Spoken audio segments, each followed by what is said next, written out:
may nanakit sa'yo, nasugatan ka. Ang lalim. Could be a significant person, pwedeng hindi.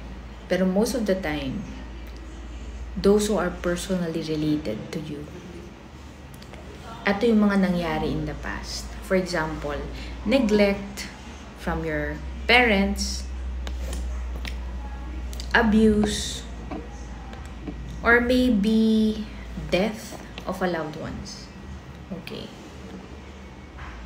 Lahat yan negative thoughts. Lahat yan negative emotions yung nararamdaman mo. When it happened in the past, ayaw niya tumayo. Gusto niya mahiga. Okay. Ang utak natin, gumagana yan. Very organized. Pinagsasama-sama niya yung magkakapareho. At lahat, mache-check niya yan kung ito magkakaparehas ng tema. So let's say this belong to one cluster. Isang negative thought. For example, I'm not good enough. Dito sa isang event in your life, sa relasyon mo, sa partner mo, sa ex mo, you felt you were not good enough. Yung utak natin, ang galing, ang bilis, kokonekta yan kagad dito sa lahat ng negative thoughts in the past. Lalo na pag hindi mo ito na proseso.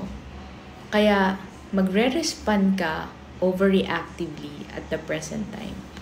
Sobra kang magalit, sobra kang magdabog, sobra kang mag-respond, or sobra kang lungkot.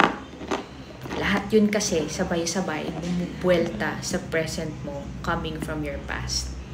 Kaya yung mga taong nakapaligid sa'yo ngayon, nalilito, nagtataka, bakit ka ba nagkakaganyan?